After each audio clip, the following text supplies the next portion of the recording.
Fala, criminalistas! Sejam todos muito bem-vindos nesse workshop Prisões Cautelares na Prática. Deixe-me apresentar, sou Fabiano Daloca, advogado criminalista, especialista em direito penal, processo penal, mentor de advogados do Brasil e CEO da empresa Penal na Prática. Nesse workshop você aprenderá como conseguir a liberdade do seu cliente muito mais rápido do que qualquer outro advogado aí na sua cidade. Então, papel e caneta na mão e vamos para o conteúdo. De repente você esteja perguntando, doutor Fabiano, como que é um pedido de revogação de prisão preventiva de forma assertiva? Doutor Fabiano, qual que é a estrutura de um pedido de revogação da prisão preventiva? Tá? Primeiro, simples, o endereçamento, ok? Depois, a indicação da ação penal. É importante você colocar o destaque para o réu preso. Perfeito. Após isso, a qualificação do seu cliente ou dos seus clientes. Perfeito? Depois, a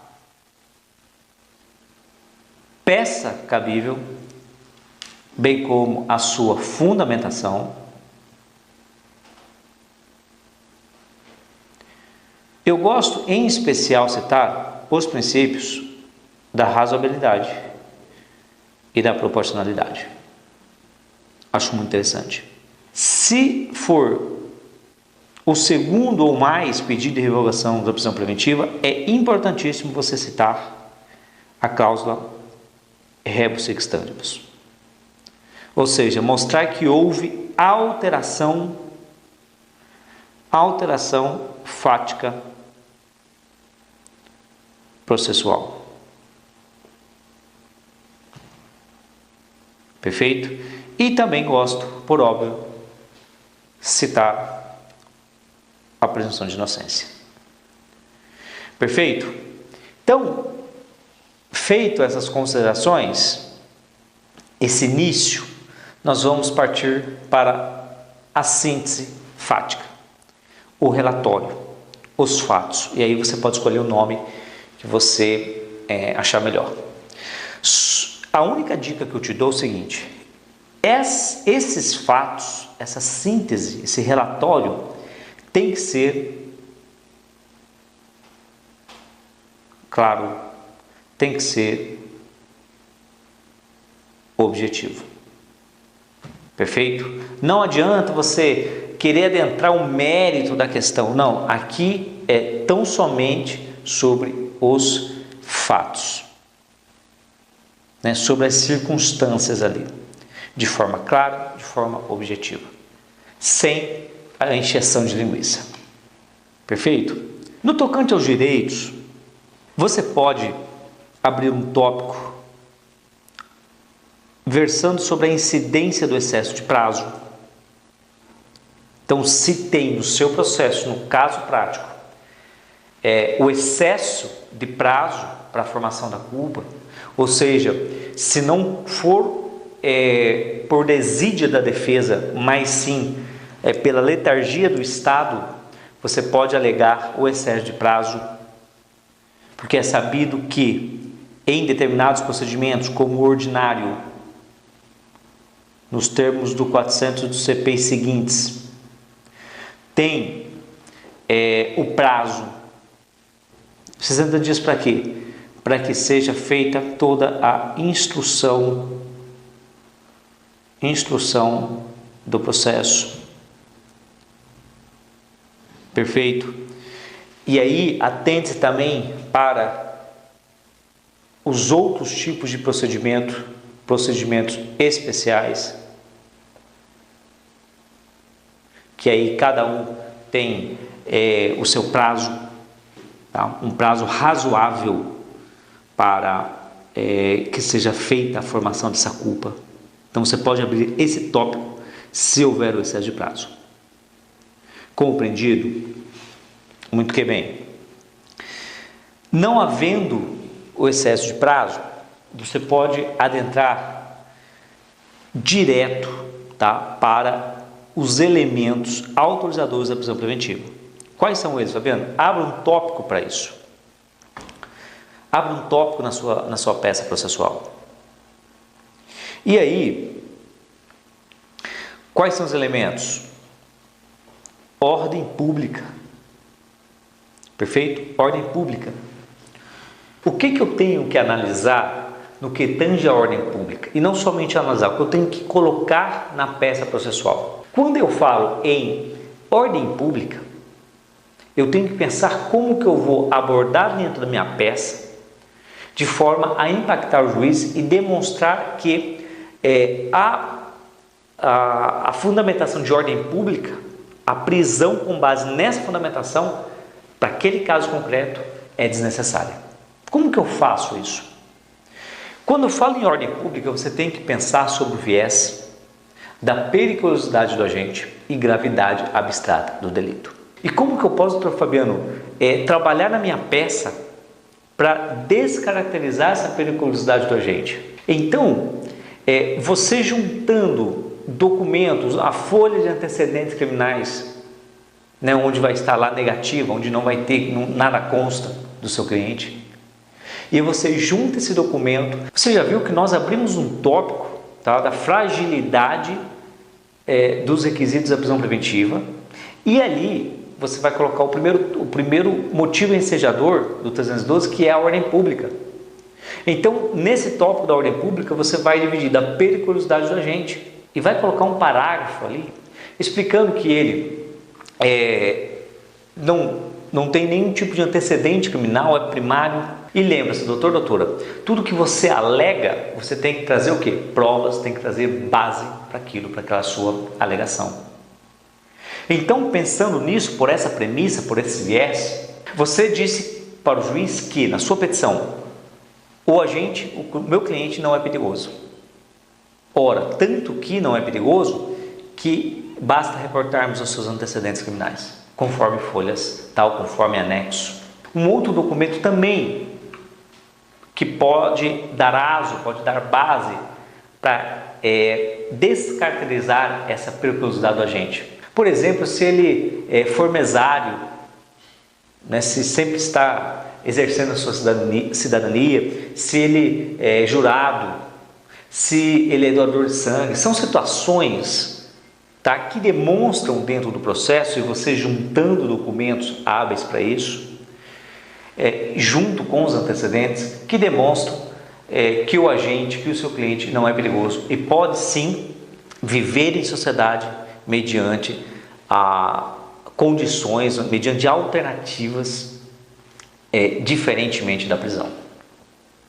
Então, pense por esse viés. Compreendido isso?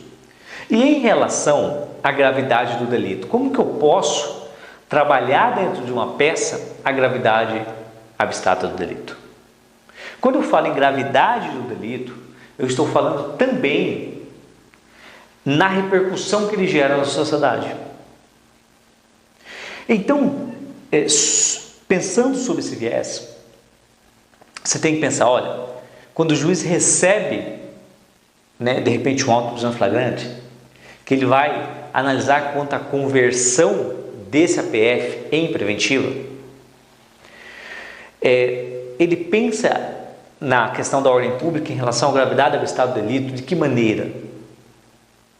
E tende, então, quando você analisa a gravidade do delito, está ligada intimamente à repercussão dele na sociedade, nas circunstâncias ali. Por exemplo, você pode, num segundo parágrafo, então você trabalhou a questão da ordem pública no primeiro parágrafo, com a periculosidade do agente. Depois, você trabalha a gravidade abstrata do delito. Então, você abre um parágrafo assim, né? No tocante à gravidade abstrata do delito, não é motivo ensejador, tá, para a configuração da ordem pública. E assim, autorizando a prisão preventiva do cliente. Porque não houve, com essa conduta do meu cliente, repercussão na sociedade. Não saiu em mídia. As outras pessoas do seu bairro ali, da sua cidade, não ficou sabendo disso.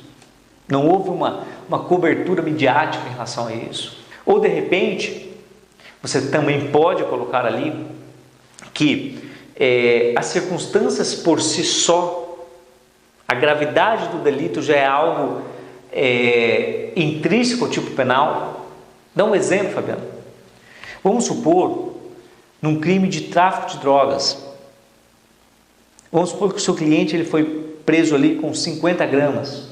Concorda comigo que 50 gramas, a depender das circunstâncias, e 500 quilos configura o tráfico de drogas? Configura. Faz sentido isso? Ora, mas como que eu trabalho a gravidade abstrata do delito em situações como essa? Se o seu cliente foi preso aí com 50 gramas de drogas, óbvio que você vai trabalhar com as próprias circunstâncias ali, demonstrando, olha, excelência, o meu cliente, em que pese ter a visibilidade de reato, foi preso ali em flagrante, mas ele foi preso com 50 gramas de um entorpecente, o que por si só não traz um impacto negativo, não traz uma repercussão na saúde pública. É diferente se ele fosse preso, por exemplo, com 100 quilos, com 50 quilos. Você pode citar também a qualidade, por exemplo, num crime de tráfico de drogas. Ora, excelência, foi preso com 50, 100 gramas de maconha. Não foi preso ali com 1, 2 quilos de cocaína. Sabiam que o poder de destruição da droga, da cocaína, é muito maior do que a da maconha, a da cannabis. Aí você cita que inclusive em alguns países é liberado, é permitido o uso. Então você vai trabalhando, você vai destrinchando essa gravidade abstrata do delito de acordo com o seu caso concreto. Mas é de suma importância você trabalhar a ordem pública sob esses dois aspectos: periculosidade do agente e gravidade abstrata do delito, demonstrando as circunstâncias do delito ali que são favoráveis ao seu cliente, em que pese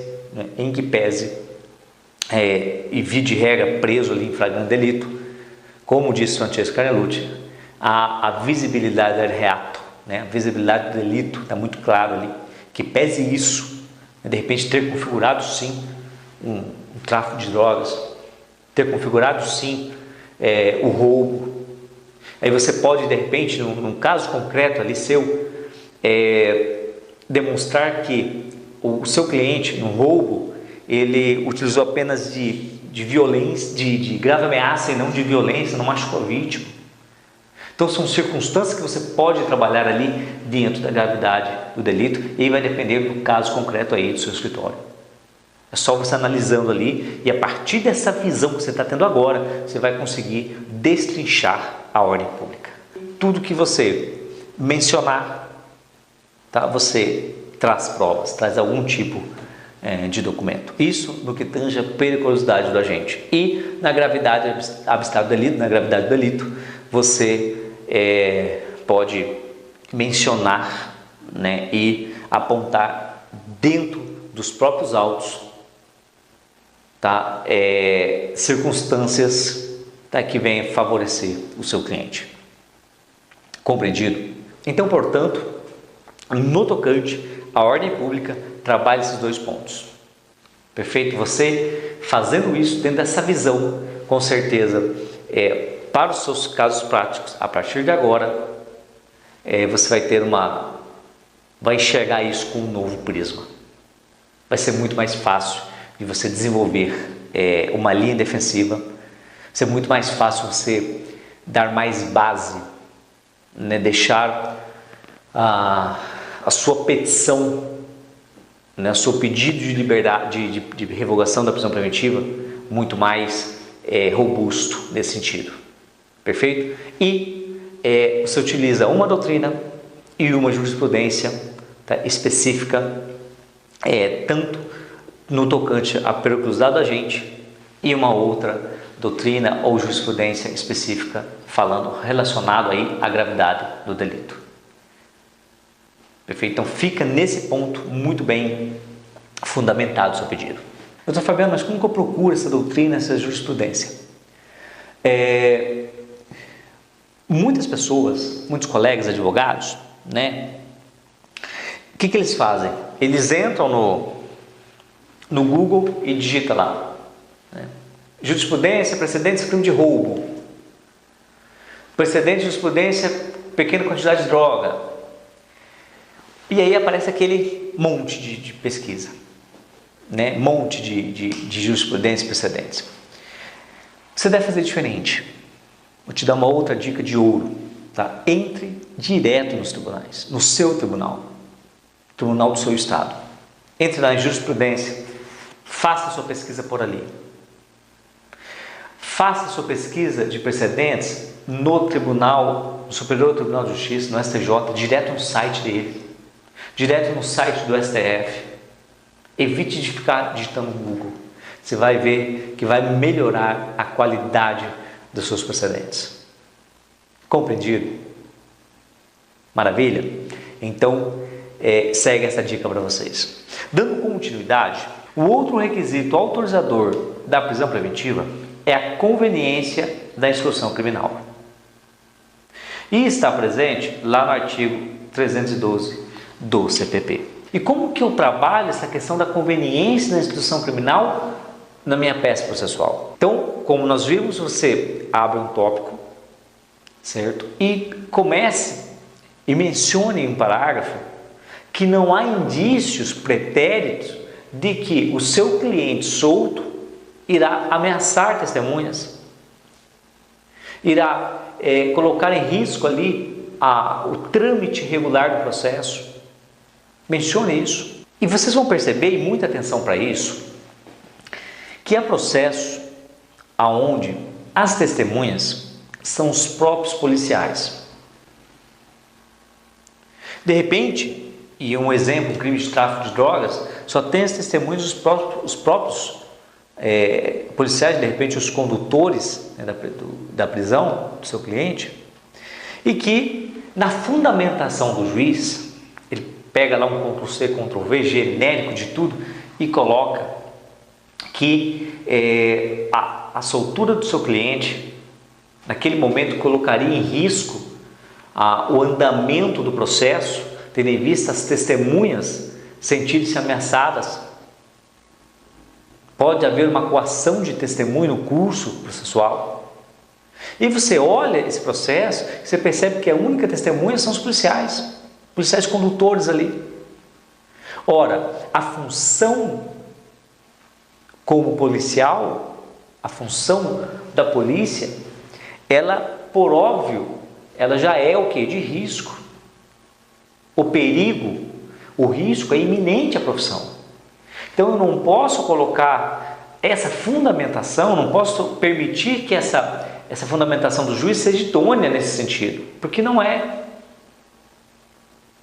Perfeito? Então você rebaterá isso no tocante à conveniência da instrução criminal. Então perceba no seu caso concreto, no processo do seu cliente, se o juiz utilizou essa fundamentação. E aí cite, ora silêncio. As testemunhas são policiais. O meu cliente, em liberdade, não põe em risco os policiais, porque já é inerente à função, ao munus deles isso, o risco, o perigo. Fundamente nesse sentido. Compreendido isso, vamos então para o terceiro requisito que deve ter em sua petição, que é a aplicação da lei penal. Como, doutor Fabiano, que eu trabalho com isso dentro da minha peça? Demonstre para o juiz que o seu cliente tem uma rotina na comarca, perfeito? Seja uma rotina de estudo, trabalho, mas demonstre essa rotina. Mostre para o juiz, a partir de comprovante de endereço. Então demonstre nos autos, através desses comprovantes de trabalho, de estudo ou de endereço, que o seu cliente não vai furtar-se numa aplicação da lei penal. Ele vai permanecer na cidade. Por quê? Porque tem vínculos. Então é aqui o momento de você abrir parágrafos, citar essas situações e mencionar os documentos de comprovante de endereço. Certo? Então você entendeu, doutora, a importância de você fazer essa petição bem estruturada, trabalhando em cada autorizador da prisão preventiva, abrindo tópicos em relação a eles, destrinchando de acordo com o caso concreto, demonstrando para o juiz que nenhum desses requisitos subsistem no caso concreto, subsistem no caso do seu cliente. Isso é de suma importância. E é importante que os documentos juntados eles sejam devidamente feitas essas referências em cada requisito, né, em cada tópico de maneira correta, conforme nós vimos aqui. Então, estrutura é muito importante. Perfeito? Vou deixar esse modelo para vocês. Dando continuidade, olha só. Você vai, após trabalhar esses 3 requisitos, você vai abrir um outro tópico e trabalhar com o quê? O cabimento da aplicação das medidas alternativas diversas da prisão. Perfeito? Então, nesse tópico você vai demonstrar o quê? Que o seu cliente faz jus, ostenta diversas benesses, predicados pessoais, como primariedade, bons antecedentes, ocupação lícita, residência, que o quê? Para ele, as medidas cautelares diversas da prisão são o quê? Suficientes.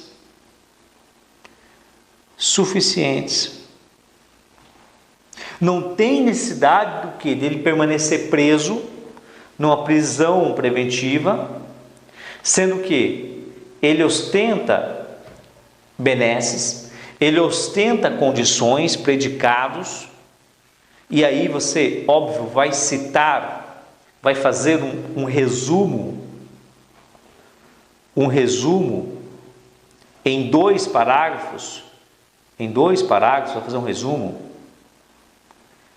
novamente da questão da ordem pública, novamente da questão da conveniência da instituição criminal e aplicação da lei penal, faz um breve resumo e coloca aqui, nesse tópico. E requeira, demonstre para o juiz que o seu cliente preenche esses requisitos, para responder ao processo em liberdade, que as medidas cautelares diversas da prisão são suficientes. E ao final, por óbvio, você pode trabalhar com a questão da presunção da inocência, um princípio que eu acho interessante ter na sua petição. Você percebeu que a nossa estrutura é um pouco diferente do que você já está acostumado a ver? Geralmente nas petições genéricas tem o que? A presunção de inocência lá no início, e aí o juiz, o assessor que seja, ele vai pegar e vai ler, porque o assessor pega para fazer a minuta para o juiz, vai minutar para adiantar o trabalho dele, ele já olha aquela petição, poxa, sempre a mesma coisa, síntese fática, os fatos ali do tamanho do mundo, adentrando o mérito, já nos fatos. Aí ele olha, a presunção de inocência, aquelas jurisprudências, aquelas doutrinas enormes sobre aquelas citações, né, sobre presunção de inocência.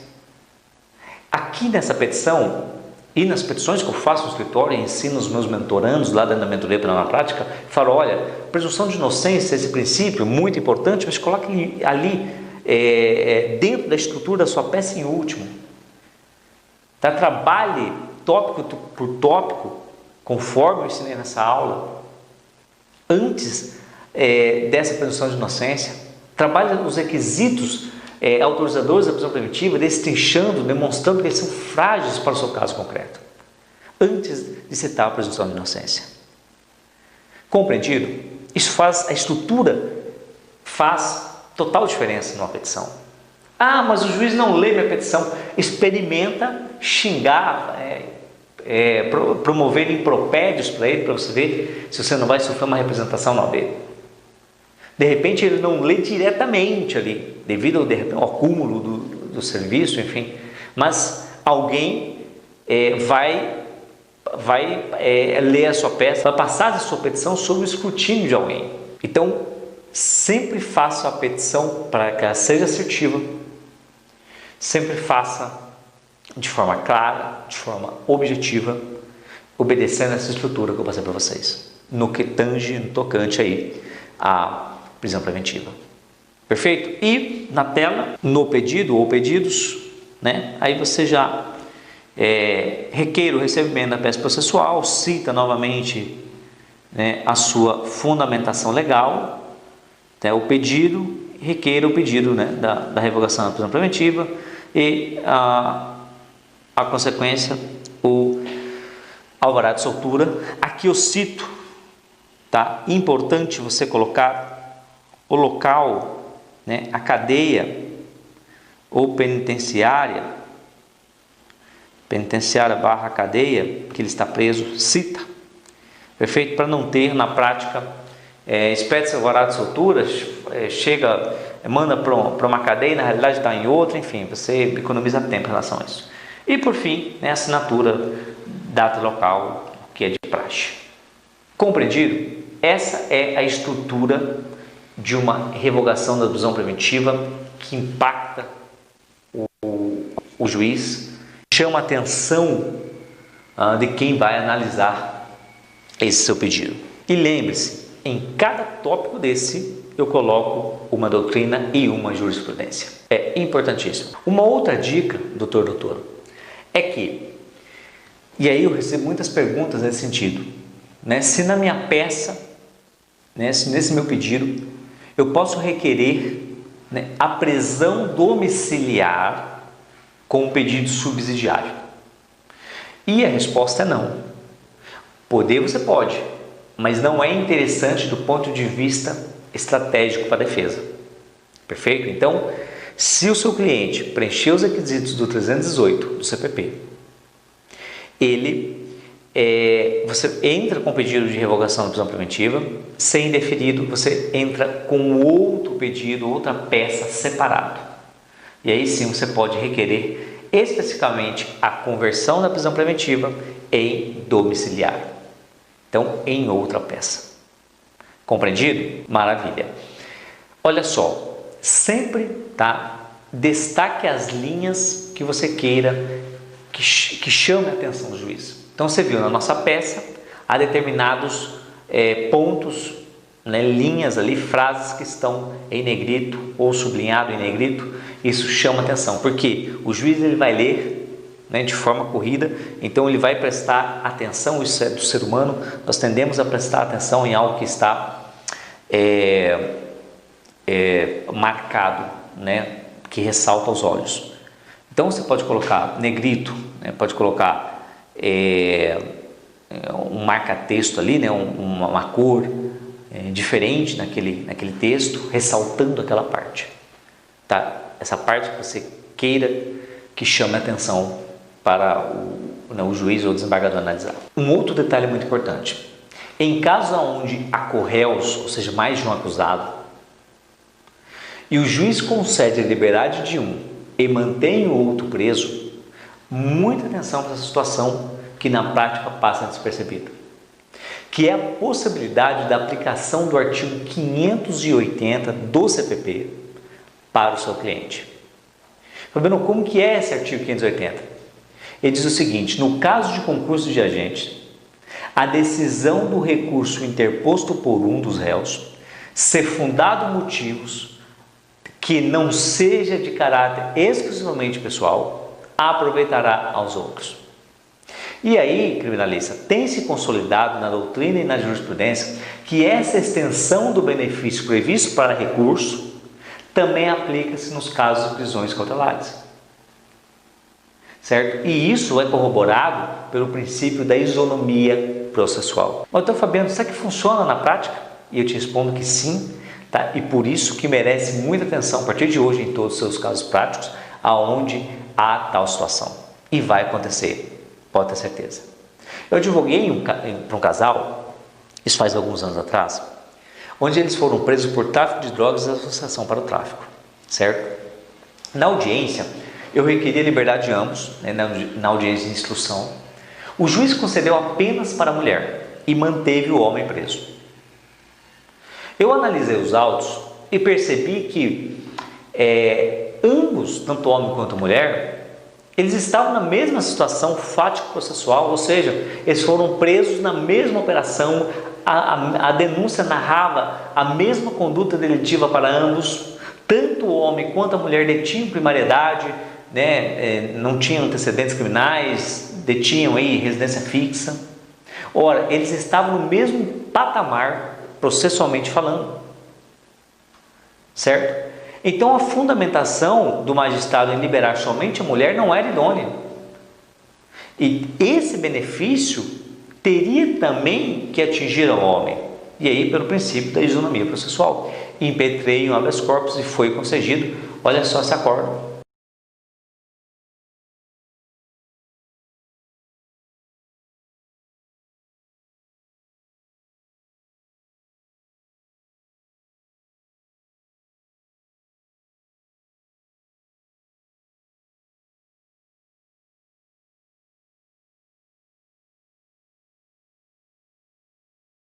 Portanto, em situações como essa, onde há corréus, fique atento, pois se o juiz conceder a liberdade de um, tá, e o seu cliente estiver na mesma circunstância fático-processual, né, ou seja, foi preso na mesma circunstância, foi denunciado pela mesma tipificação penal, né, com a mesma participação delitiva, ambos, tanto o seu cliente como o outro acusado, detêm os mesmos predicados pessoais, né, processuais, são primários, sem antecedentes.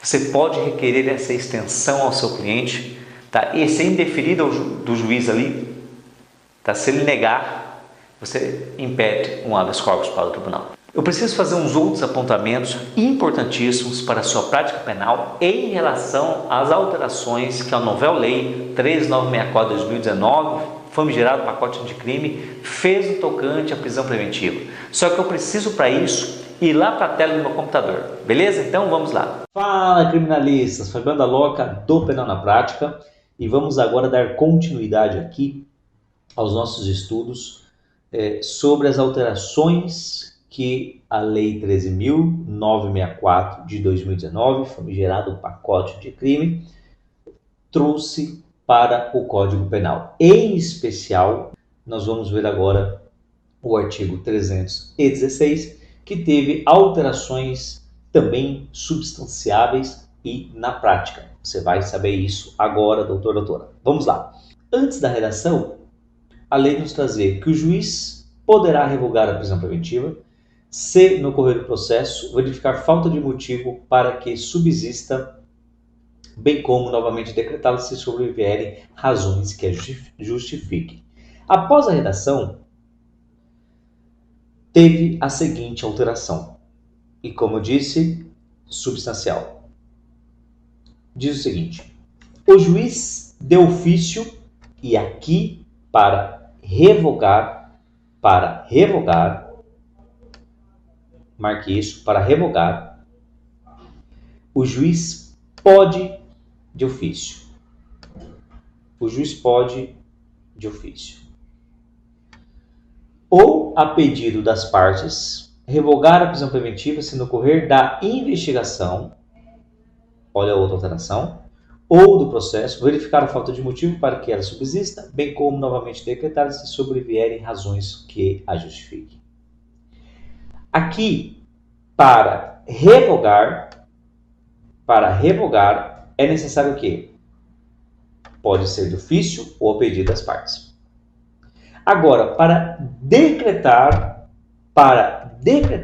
é necessário que seja tão somente a pedido das partes. Compreendido isso? Então, no momento que você pegar um processo, doutora, e verificar a prisão preventiva, o que você faz? folheie um pouco antes o processo e verifique se o Ministério Público, delegado ou mesmo se já estiver no curso, se estiver no curso da ação penal e se tiver assistente da acusação, verifique, que é o advogado da vítima, verifique se há um pedido, se há um requerimento da prisão preventiva. Se não houver esse requerimento por esses 3 personalidades aí, por essas 3 pessoas, MP, delegado ou assistente de acusação, se não houver esse pedido, esse requerimento de prisão preventiva e o juiz decretar, nós estamos diante do quê? De uma ilegalidade. E aí você vai manejar um habeas corpus. Compreendido? Perfeito? Para decretar, não pode ser de ofício. Para revogar,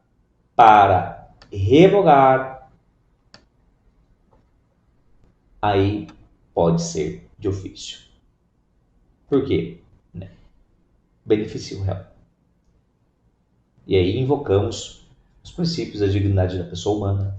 É um princípio fundamental, tá previsto aí em nossa Carta Magna. Compreendido? Vamos prosperar. E teve a inserção do parágrafo único, que não tinha na antiga redação do 316. Decretada a prisão preventiva, deverá o órgão emissor da decisão revisar a necessidade de sua manutenção a cada 90 dias. Olha só. Mediante decisão fundamentada. De ofício, sob pena de tornar-se a prisão ilegal. Aqui na prática, doutores e doutoras, foi de extrema importância o legislador colocar isso. De extrema importância. Vocês sabem que, na prática, as prisões cautelares ficavam, de repente, meses até anos sem que o juiz analisasse a necessidade dela. Agora é lei. Agora está devidamente positivado o parágrafo único do artigo 316. A cada 90 dias, ele tem que analisar de ofício. Senão, ela torna-se ilegal. Doutor, 90 dias não analisou. O que eu faço? HC. Pega o processo, verifica a última análise e entra com HC. Perfeito? Por quê? A lei diz que tem que ser de ofício. Perfeito? E vai ter muito HC. Vamos ver como os tribunais vão se portar diante disso. Vamos ver como irão se portar diante dessa situação. Porque a prisão torna-se ilegal. Compreendido? Maravilha. E, como eu disse, foi substancial essa alteração. Então, todos os seus processos, criminalista, em todos os seus processos, verifique, tá, se nos últimos 90 dias o juiz analisou. Fabiano, eu posso entrar com um pedido de revogação para o juiz? Pode, tá, pode. Mas, de certa forma, você pode ser que você dê um tiro no pé, né? Porque aqui tem que ser de ofício. Ora, essa prisão tornou-se ilegal. O que acontece? Habeas corpus no tribunal. Se você, após 90 dias, entra com uma revogação, perde o objeto. Denego pelos mesmos fundamentos das folhas tal, que provavelmente já deve ter ou denegado, indeferido o pedido de uma outra revogação que você entrou, ou mesmo, né, foi ali no APF, né, que ele converteu o flagrante em preventivo. Então, se você entra com essa revogação, o que vai acontecer? Vai perder o objeto, tá, de um possível HC, com base nesse parágrafo único. Como que você vai entrar com o HC? Falando, olha, o doutor deveria ter analisado dentro do prazo de 90 dias de ofício, nos termos do artigo 316, parágrafo único. Mas eu entrei com o pedido e ele negou. Perdeu o objeto, porque ele analisou novo pedido seu. Então, você pode entrar, óbvio, um HC por outros motivos, mas não por esse motivo, porque daí perdeu o objeto, e perdeu o objeto porque você entrou com pedido de revogação. Então, a orientação é, passou 90 dias, o juiz não analisou, HC no tribunal. HC no tribunal, tá? Se eles vão conceder, aí é uma outra situação. Perfeito? Mas tem que ser manejado diante dessa circunstância. Por que isso? Por que isso? Esse dispositivo ele reforça o caráter instrumental, provisório, transitório da prisão preventiva. Perfeito? Nós temos a prisão preventiva, tá, dentro do processo penal como algo instrumental, temporário.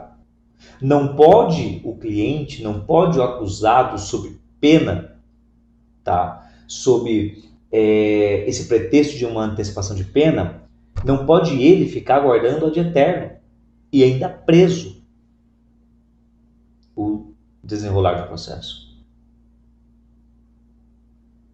Isso conspurca, isso viola os direitos e garantias constitucionais.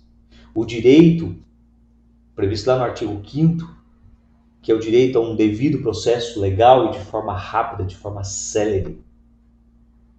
E aí nós já fazemos um link, tá? Essa demora, essa letargia, o cara preso, fazemos um link realmente com os fundamentos da nossa República Federativa do Brasil, que qual que é? Um dos fundamentos, dignidade da pessoa humana. É a base de um Estado democrático de direito. E o Estado tem que respeitar. Por isso que a prisão não pode ser ad eterno. Então, na prática, sempre fundamente dessa forma e faça isso que eu falei para vocês. Vamos prosperar aqui? Olha só. O juiz poderá revogar a qualquer momento de ofício a prisão preventiva pela cláusula rebus sic stantibus. Rebus sic stantibus. Certo? Então, como eu disse, para revogar, o juiz pode, de ofício. Para decretar, a requerimento das partes. Muito cuidado. E ele pode, pela alteração fática processual. Mas, doutor Fabiano, o que seria essa cláusula rebus sic stantibus na prática? Olha só, vou dar um exemplo para vocês. Vamos supor que o seu cliente ele esteja preso desde lá a conversão da prisão em flagrante e preventiva, houve a denúncia, a deflagração da ação penal, abriu-se prazo para que você possa apresentar a resposta à acusação, perfeito? E vamos supor aí vamos supor que seja um crime de uma tentativa de homicídio, ele está preso. Você requer na resposta à acusação a revogação da prisão preventiva, o juiz indefere, e aí então é marcado a audiência. Olha só essa linha temporal que eu fiz. Muito que bem. Na audiência, ouve-se as partes, né, testemunhas, a vítima ou vítimas, o seu cliente e demais corréus, se houver. E a vítima diz o seguinte, em resposta a uma pergunta sua: Você teme a soltura dele? E ela fala, não, doutor, não tenho. Olha só. É um elemento, tá? É um elemento apto ao final da audiência você requerer a liberdade do seu cliente, a revogação da prisão preventiva, tendo em vista que a própria vítima diz não temer a soltura do acusado. Ou seja, a alteração fática naquele momento. Que enseja o quê? Rebus sic stantibus. Alteração fática processual nos autos ali. Diante disso, você requer, você pode falar, excelência, pela ordem, eu gostaria de, ao final, ter um requerimento, a revogação da prisão preventiva, tendo em vista a vítima ter alegado que não tem a soltura dele, e pela cláusula rebus sic stantibus, eu requeiro a revogação da prisão preventiva nos termos do artigo 316. Compreendido? Perfeito? Vou deixar um modelo para vocês no final da aula. Entendeu essa parte? É muito importante para a sua prática e uma boa atuação dentro do processo. Criminalista, olha só, se você estiver atuando como assistente da acusação, defendendo, seja, a vítima, os interesses dela, se o juiz revogar, cabe o quê? Reze, tá? Recurso em sentido estrito, artigo 581, inciso 5. Se o juiz indeferir, tá? Indeferir ou decretar de ofício, caberá o quê? Por óbvio, caberá o conhecido HC. Vamos prosseguir aqui. Doutora, olha só. Essa inserção do parágrafo único do artigo 316, que versa aí, conforme nós vimos, sobre a necessidade de uma revisão da prisão preventiva a cada 90 dias pelo juiz, na realidade só vem a reforçar, tá? Pela resolução, já tinha essa resolução 66, opa, tá errado aqui, tá? 66 de 2009, tá? 66/2009. Passou aí pela minha equipe, passou também por mim, eu não verifiquei antes de gravar esse vídeo aqui, mas olha só, é 2009 aqui, o slide está errado, tá? Devo ficar bravo duas vezes, primeiro com a minha equipe e depois comigo. Resolução 66 de 2009 do CNJ. Já tinha, tá, a previsão dessa resolução que deveria a cada 3 meses ter o processo reanalisado, a necessidade da prisão da pessoa que está presa. Compreendido? Então, mas agora está positivado. E atenção aí, doutora, quem deve fazer, tá, essa revisão? Se estiver ainda, por óbvio, em fase de investigação, juiz das garantias. Lá, artigo 3B do CPP, juiz das garantias. Inciso 6. Prorrogar a prisão provisória ou outra medida cautelar, bem como substituí-los ou revogá-los, assegurando, no primeiro caso, o exercício do contraditório na audiência pública oral, na forma disposto nesse Código de Legislação Especial pertinente, inserido pela Lei 13.964 de 2019, pacote anticrime. Perfeito? Então, em fase de investigação, quem tem que analisar isso, cada 90 dias, é o juiz das garantias. Perfeito? Depois é o juiz do processo. Tranquilo? Espero realmente ter ajudado. E, sem dúvida, entreguei para vocês o melhor, tá, da prática penal. E aí, anotou? Olha só, criminalista, eu quero finalizar esse conteúdo prático com alguns outros hacks importantes para você. Quando eu falo em prisão preventiva, eu tenho que colocar-me no lugar do julgador e pensar o que me convenceria para colocar esse sujeito em liberdade. Exemplo, um caso onde há violência doméstica e o seu cliente está preso justamente por agredir a esposa. Quem que é mais interessado que ele permaneça preso? Por óbvio, a vítima, a esposa dele. E você vai perceber na prática que muitas das vezes quem vai lhe procurar para conseguir a liberdade do agressor é a própria vítima. Então, nesse caso específico, você irá pedir para a vítima, para a mulher que procurou, assinar uma declaração que não tem medo que ele saia, que o agressor, que no caso ele figura como seu cliente. Assim, simples e objetivo. Peça a fazer essa declaração. Eu, fulano de tal, inscrito no CPF tal, venho espontaneamente declarar que não temo a soltura de fulano e tal. De preferência, acompanhe a vítima até o fórum para fazer essa declaração no balcão da secretaria. Isso é importante, vá lá, converse com o gestor, fala, olha, no processo tal, a vítima está aí, ela deseja fazer uma declaração que não tem medo que o fulano, o meu cliente, saia. Se não for possível fazer no balcão da secretaria, que é o mais indicado, que vai ter ali a assinatura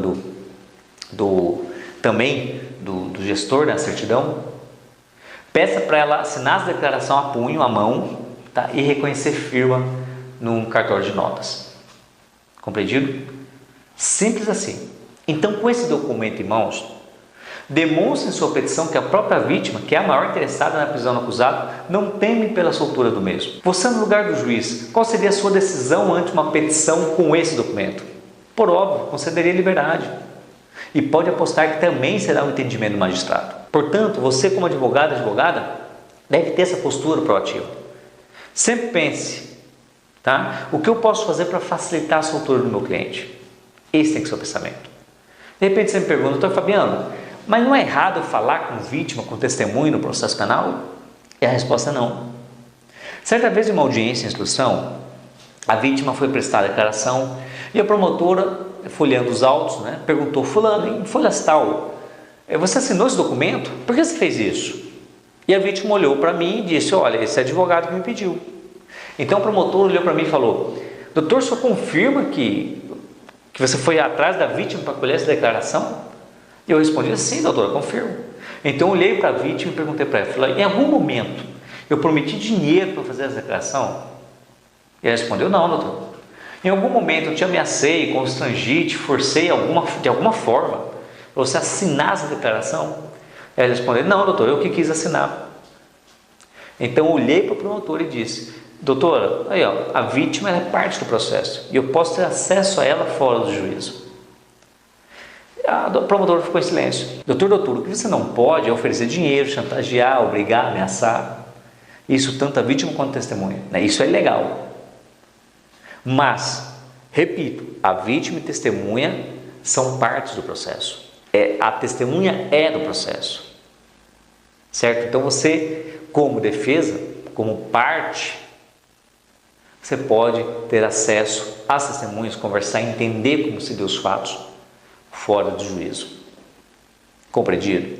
Isso é muito importante. Criminalista, com isso eu fecho essa nossa primeira aula com o tema prisão preventiva. O que você aprendeu nessa aula, aposto que você não aprendeu em nenhuma pós-graduação, tampouco durante a faculdade, porque eu trago o melhor da teoria, mas aplicado na prática penal do dia a dia.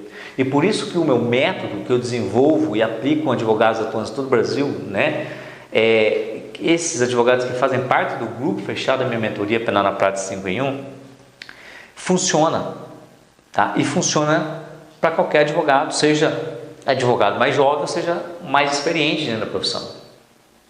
O advogado pode ter 1 mês de carreira, pode ter 10 anos, tá? Isso possibilita, esse meu método, que o advogado alcance em apenas 1 ano, o equivalente a 5 anos de experiência dentro da advocacia criminal. Olha só esse depoimento. Eu me chamo Ronan Pereira da Silva, sou de Goiás, estado, capital Goiânia. Desde quando comecei a minha faculdade, minha graduação, sempre fui apaixonado pelo direito penal.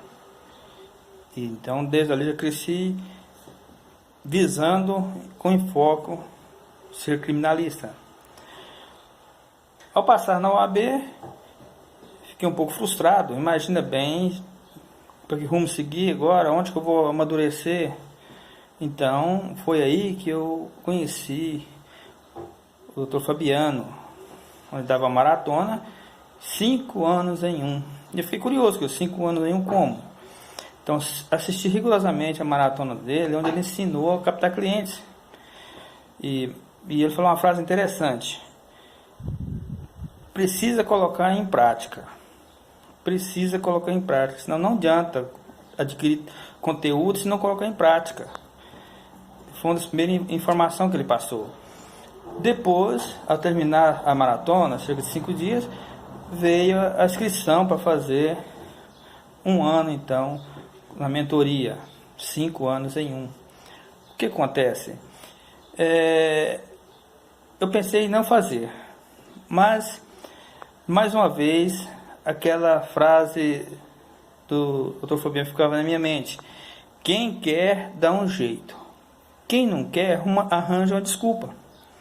E eu queria, eu achei um norte. Foi aí então que eu peguei um cartão emprestado e passei as mensalidades. E de início coloquei então o site no ar, através da mentoria. Mais do que imediato, começou a aparecer cliente após fazer a campanha, e cerca de 5 dias me ligaram 7 clientes. Eu fiquei até sem saber o que fazer, não tinha essa experiência. E é onde eu achei uma boa respaldo na nossa mentoria. E quando a gente lança o nosso problema, a dificuldade que estamos tendo com o caso concreto, não dá 3 a 5 minutos, logo vem a solução. Os mentores vêm nos ajudar de imediato.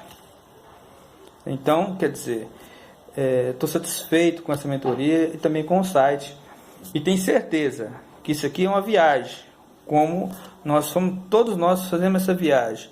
E com certeza, ao final dessa viagem, não vai ser só 5 anos, tenho certeza, vai ser 7, 8 anos de experiência ou mais, porque lá no nosso grupo fechado é tenso, vários casos concretos sendo discutidos e sendo ajudados a ter suas soluções.